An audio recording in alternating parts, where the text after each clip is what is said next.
Good morning, everyone. I'm Chief Pamela Smith, Chief of Police of the Metropolitan Police Department here in the District of Columbia. I am joined today by Deputy Mayor Lindsay Appiah, Public Safety and Justice Deputy Mayor, also Assistant Chief Ramey Kyle, who is the Bureau Chief of our Investigative Services Bureau, as well as Commander Michael Pulliam, who is also the commander of our 3rd District. We are here today to announce the arrest of 2 suspects responsible for a series of robberies in this community on Sunday, October 27th, including the robbery of 39-year-old Brian Smith, who was walking home in the 500 block of T Street Northwest. On behalf of the Metropolitan Police Department, as well as myself, I extend my deepest condolences to Mr. Smith's family, as well as his friends. While nothing can undo this senseless loss, we hope today's arrest offers some measure of justice and a step toward healing. We are here to send a very clear message today. If you commit violence in our city, we will find you and we will hold you accountable. We take every act of violence seriously. In every investigation, this case and beyond, we use every tool and technique at our disposal to bring perpetrators to justice and to protect our community. Our detectives and investigators work tirelessly with one shared goal, and that is ensuring that those who harm others face the full weight of accountability. To those who commit crimes, we will find you. We will hold you accountable. Let these arrests serve as a warning. If you choose to endanger the safety of our community, you will face the consequences. Now I will turn it over to Assistant Chief Ramey Kyle, who will provide more details with respect to this investigation. Good morning. I'm Ramey Kyle, Assistant Chief of Investigative Services Bureau. At 5 a.m. on Sunday, October 27th, 3rd District officers responded to the report of an unconscious person in the 500 block of T Street Northwest. Officers located Brian Smith unresponsive on a sidewalk. Smith was transported to an area hospital where he was admitted for treatment of critical injuries. There was no evidence of a crime on T Street. At that time, our officers and detectives did not know Smith's identity, as he was located without any form of identification. His identity was learned later that day after friends and family reported him missing. Our detectives soon determined that Smith had been robbed shortly before being found unconscious, and video footage of the suspects was located in the vicinity of the 500 block of T Street Northwest. Detectives pieced together that those same suspects were linked to 3 similar robberies that occurred shortly after Smith was discovered. The first was an assault with intent to commit robbery that occurred around 5:50 a.m. in the 1900 block of 14th Street Northwest, where suspects approached multiple victims, assaulted them, but fled without obtaining any property. This offense was captured on surveillance cameras, and that footage was released to the public to aid in our investigation. The next offense occurred just minutes later at approximately 5:55 a.m. in the 1800 block of Vermont Avenue Northwest. The suspects demanded and successfully obtained the victim's property and fled in a vehicle. The victim here was not injured. The final offense occurred at approximately 7:22 a.m. in the 900 block of Rhode Island Avenue Northeast. There, the suspects demanded and successfully obtained property from another victim and fled the same vehicle. The victim here also was not injured. For the last 2 weeks, our detectives have worked around the clock investigating these cases. They canvassed a wide area around each offense, uncovering video footage critical to identifying the suspects. We were also able to track cell phones taken in the robberies and monitor transactions made on stolen credit cards. All those efforts paid off early Thursday morning when our investigators closed in on a 14-year-old suspect. The 14-year-old was located asleep in a stolen vehicle and was arrested without incident. Later Thursday, we located a second suspect, a 16-year-old who was also arrested without incident. Both suspects are charged with 3 counts of robbery and 1 count of assault with intent to commit robbery. They face additional charges for unlawful use of a vehicle, fraud, receiving stolen property, and unlawful possession of ammunition. Tragically, Mr. Smith succumbed to his injuries on Thursday, November 7th. His death is still under investigation. Additional charges may be brought depending on the results of additional testing requested by the Northern Virginia Medical Examiner's Office. Many detectives put in a lot of work into this extensive investigation, and I would like to especially thank the 3rd District Detectives Unit for their efforts from the very beginning of this investigation. With that, I will now turn it back over to Chief Smith. Thank you, Chief Kyle. What I want to also say is that these offenses are unfortunately another incident where we see young people turning to a crime of violence.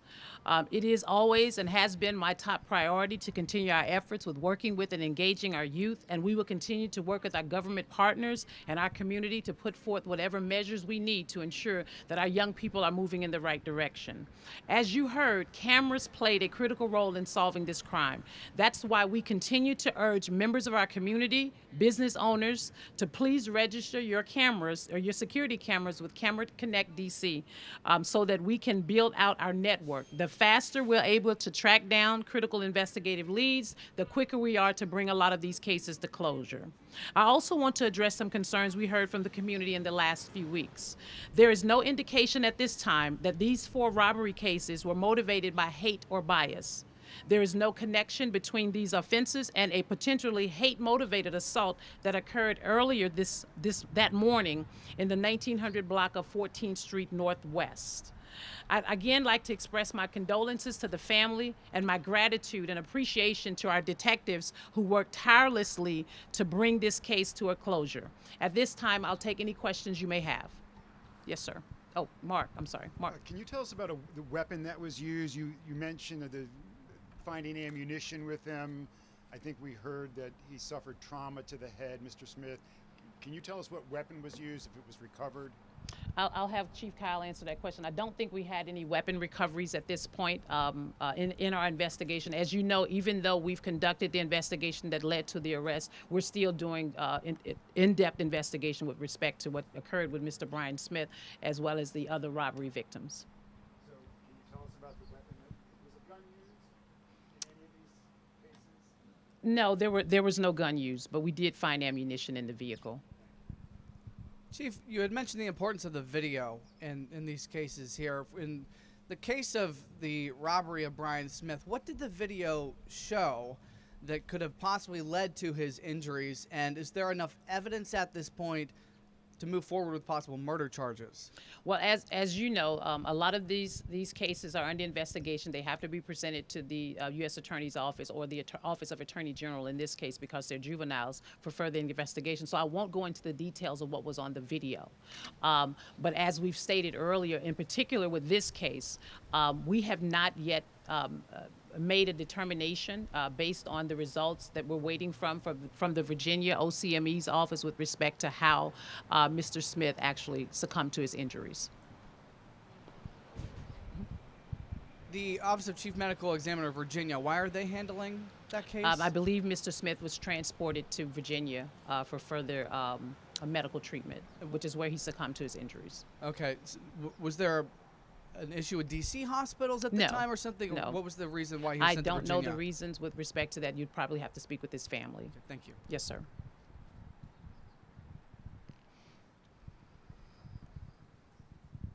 Morning, Chief. Good I morning. know you shared that the attacks themselves were not connected. In speaking with the suspects, did they share a motive or why they chose to do this? At this point, they have not. I think one of the individuals did identify himself on one of the videos, which also led to us making the arrest. I know you also mentioned, I believe you said the 14-year-old suspect was found in a car in the early morning. Yes, ma'am.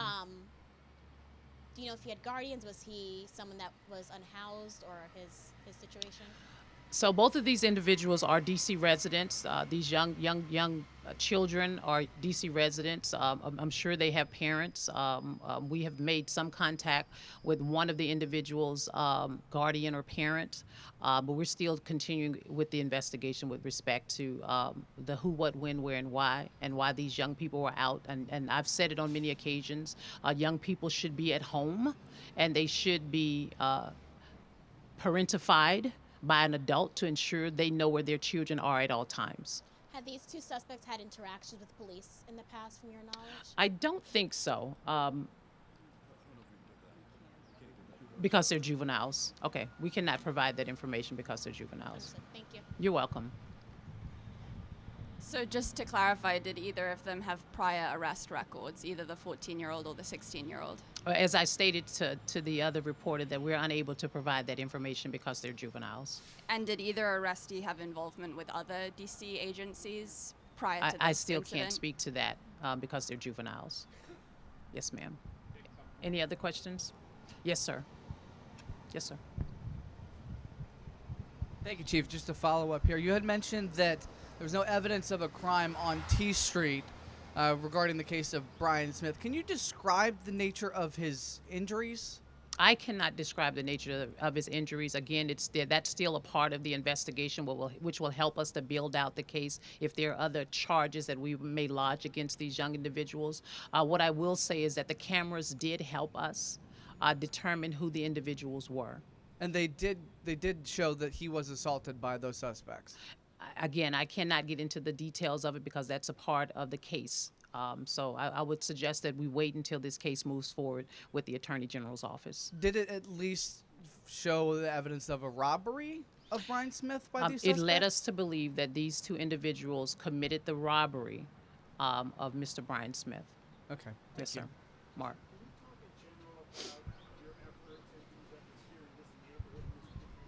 Yes. Yes. And thank you for that question, Mark. You know, one of the things that I did just recently was that I assigned a commander to oversee our district investigations division. And what that will do is help us to really look at a lot of the pattern robberies that we've been seeing in these areas, and they will be focused on doing just that across our city. In this area in particular, we have managed to put up additional cameras in this location. We have also, and I'll use this, extended a traffic box in certain areas of U Street, specifically on Friday, Saturday, and Sunday nights. We are now using our drones as an opportunity to really get a pictorial view of what's happening in this particular community, and we're also making sure that our Falcon is up whenever we hear a report of any robbery. So we are very intentional about our robbery suppression initiative being launched in this area, especially on nights where we've seen patterns of robberies occurring in this community. Yes, sir. Yes, sir.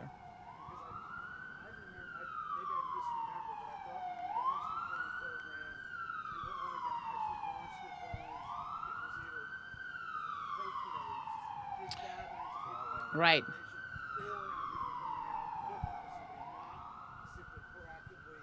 Right. And so when you think about U Street, I don't know if you've been down here on Fridays or Saturday nights, but it's pretty crowded, and the crowd is really large and really thick. And so in an effort for us to really manage the crowds in that space, and to also help us to make a decision as to when we need to close the roadways and open the roadways up, it gives us an aerial view of what we're seeing, but it also gives us the opportunity to be able to respond to it, and I'll say by air with our Falcon, to areas where we know that there are pattern robberies taking place within a split second. It is a new use of the drone, and we will continue to use whatever technology that we have to ensure that we are fighting crime here in the District of Columbia. Yes, sir. Chief, you started by saying this is another instance of young people being involved with violence. Sometimes we hear that young people get involved because they specifically don't think they'll face serious criminal charges because they're underage. What's your message to young people who think that? What's your message to the community regarding that? Well, I hope that, and not just today, but I mean, this team, and I commend the Metropolitan Police Department in every district. They work very tirelessly whenever we are engaged in a pattern robbery of crimes or any crimes that are occurring across our city.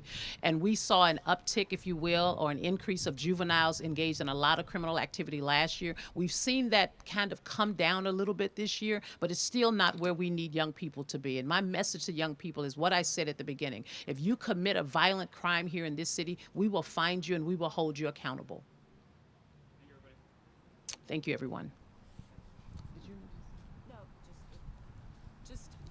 One note in this area, because we talk about whole of government response. So one of the things that happens in this community, and we'd be remiss not to recognize our partners at DPW, DDOT, CSOSA, ABCA, Fire EMS that are out every Friday and Saturday night, and then on Sunday nights really working together to do enforcement, to help with crowd management, all in this corridor and also in the Connecticut Avenue corridor, our two real heavy nightlife corridors. So we believe in a whole of government response. Certainly MPD takes the lead, but it takes really all of us on Fridays and Saturday nights to manage what's happening down here. So we want to make sure that we recognize the efforts of our government partners as well.